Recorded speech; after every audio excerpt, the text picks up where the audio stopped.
What's up, guys? Welcome back to today's video. Today I'm going to show you how to install a new emergency light. So I picked this up a couple days ago from Menards for 20 bucks. Here's the light that I pulled down. I pulled it down the other day. You can see this is where it was. I have the circuit shut off. Thankfully, the last person that installed this previous one put the circuit number up here. But you just got some 12-2 Romex in here. No back box because I believe you're not required to have a back box for an emergency light, as the emergency light qualifies as a junction box in some cases. I have tested this already, so that's why it looks like it's been used. So I test fitted this in the garage, so that's why it's like that. So I know it works, that's good. So in residential cases, 90% of the time, you're not going to need this wire. This wire is for your 277 or your 230 volts, whichever you have. Now this would be used for like commercial applications, schools, warehouses, whatever. But in most cases you will be using these two, your neutral and your 120. This does have a really weird shaped battery in the back, but I mean it works. So, basically, this is the back of the old one. You can see, much smaller. I believe this emergency light was actually the replacement light for this. But this is from Lithonia and this is from Performax.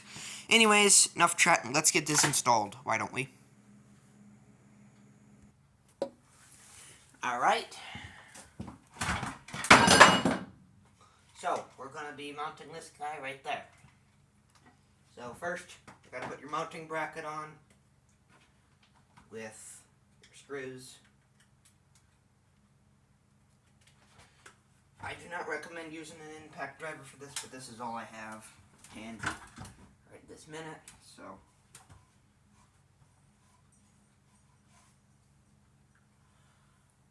So what you're going to want to do is, this is dead right now, so.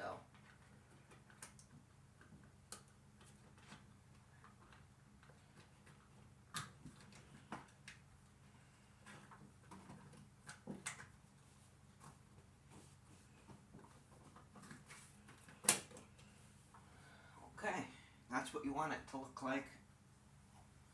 So now, you want to level this. Make this as level as you can.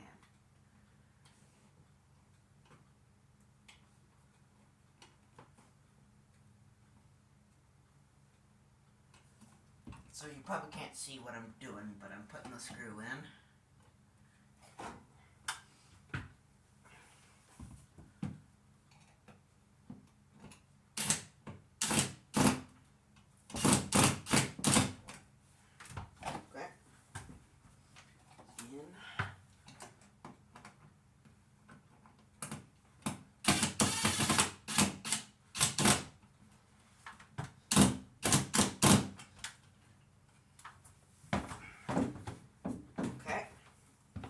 Find another screw.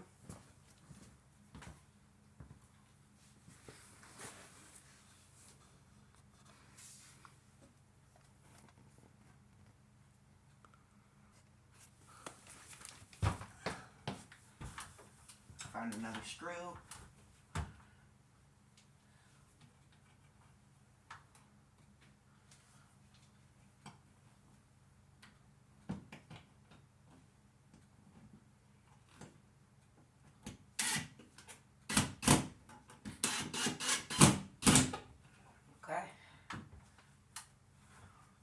That looks level.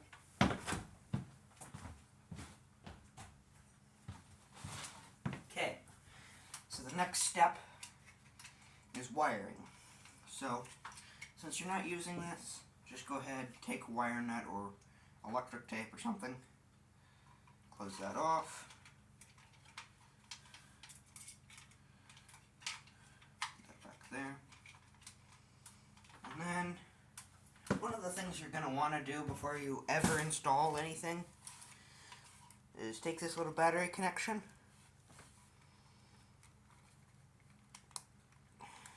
and connect it securely. If you don't, the light will not do its job. And on this one, the light will turn red. Down here, it should be green. So, pretty self-explanatory. White goes to white, black goes to black.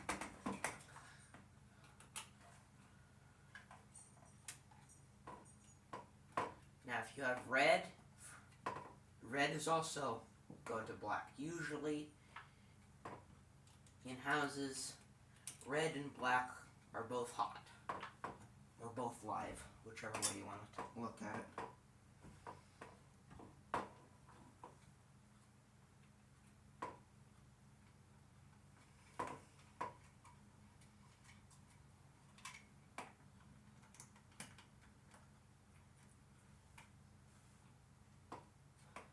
Put that on there all the way.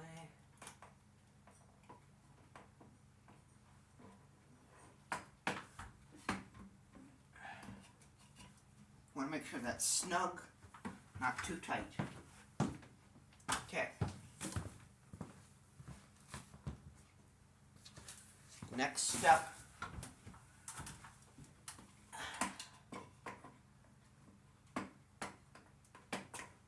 Let's do that. Okay.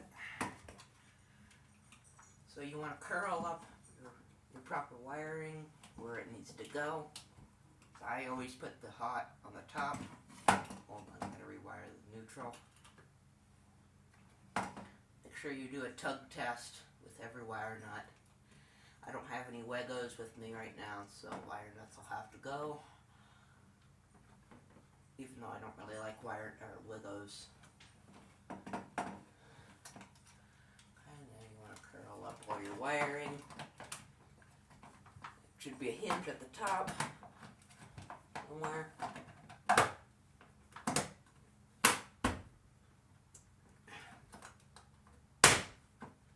Just like that. Now you can adjust your light where you want it. I personally want mine there. And there. Okay.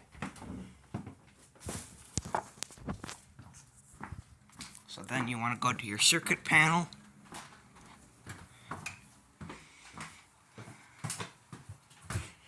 In my case, it's number 19.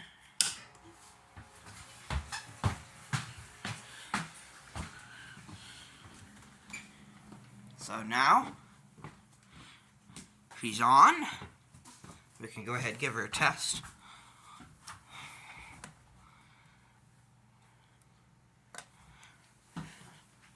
So yeah, there you go. That's how you install or replace a emergency light. And to uninstall the old one, just do what I showed you in reverse. So, take this off the mounting bracket, undo the wire nuts, take the mounting bracket off, and then get rid of this. You can throw these away. I don't recommend it, though. If you have a whole bunch of these, you know, donate them to the Restore or some kind of thrift store. I'm sure somebody in your area would want one of them. So yeah. Y'all have a good day. And, happy emergency lighting installing.